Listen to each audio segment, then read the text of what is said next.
Observando la creatividad, se puede decir que no existe un único proceso creativo, sino más bien que hay tantos como personas creativas.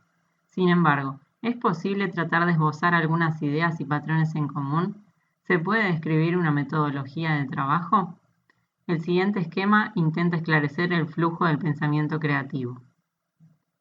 Se empieza por el inicio, donde se determina la situación o el campo de aplicación. Continúa con la detección del problema, que puede ser una necesidad, una insatisfacción o cualquier cosa que admita una mejora. Se debe evaluar la relevancia y el impacto para que la resolución sea significativa en el contexto. Lo siguiente es la definición del problema, donde se investigan y analizan sus elementos. Se recopila información y se desarrollan conclusiones pertinentes con el fin de tener conocimiento en profundidad. Constituye las bases para el posterior desarrollo de la solución, por lo cual es imprescindible que el entendimiento sea crítico y sólido. Concluye con la revisión, se chequean los datos y se genera un programa director, que ordena y jerarquiza la información. Este paso es fundamental para llegar a conclusiones fecundantes. Luego se comienza con la búsqueda de ideas, de carácter original e innovador.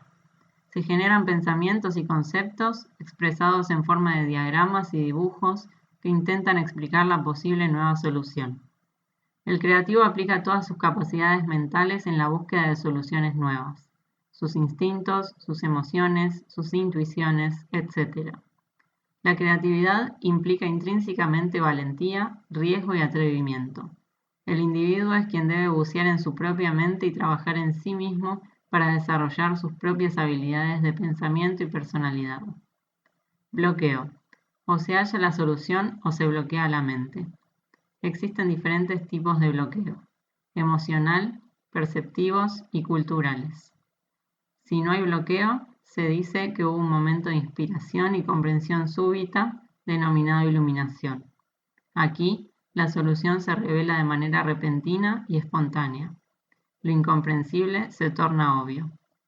Sin embargo, no es exclusivamente la única forma en que se llega a la solución.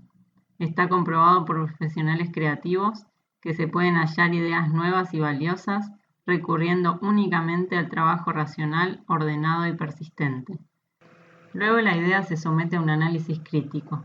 Se establecen ejes racionales de examen como la correspondencia de sentido, porcentajes de factibilidad, valoraciones de implementación e impacto, entre otros. Por último, la validación sirve como herramienta de contraste. Se pone a prueba mediante exámenes y prototipos con el fin de verificar si la idea es resolutiva. Se generan conclusiones y se determina el grado de validez. El final es cuando el problema es solucionado por la implementación de la idea original. Si la validación no es satisfactoria, se debe retroceder hasta la definición del problema para poder identificar cuestiones que antes no se tuvieron en cuenta. Si se bloquea la búsqueda de soluciones, se debe seguir trabajando con estrategias mentales. Son técnicas creativas de aplicación en la búsqueda de soluciones originales de manera ordenada y en etapas bien definidas. Por ejemplo, la lluvia de ideas, el pensamiento metafórico, las analogías, entre otros. Si no hay bloqueo, se alcanza la iluminación y el proceso continúa. Si se produce un nuevo bloqueo, se aconseja adoptar un periodo de incubación.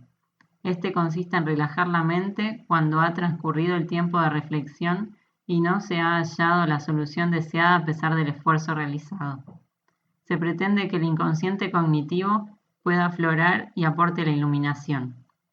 Durante la incubación, las ideas se agitan por debajo del umbral de percepción y se realizan conexiones espontáneas de manera automática. Es el aporte de todas las vivencias y los conocimientos implícitos. Es importante considerar que el tiempo dedicado estará sujeto a plazos de entrega. Si no hay bloqueo, alcanzamos la iluminación y el proceso continúa. Si la incubación es estéril, se debe retroceder hasta la definición del problema. Cabe destacar que los flujos de circulación admiten diferentes sentidos, de avance y retroceso.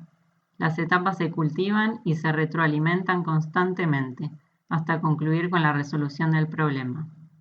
Como dice Pablo Picasso, la inspiración existe, pero te tiene que encontrar trabajando.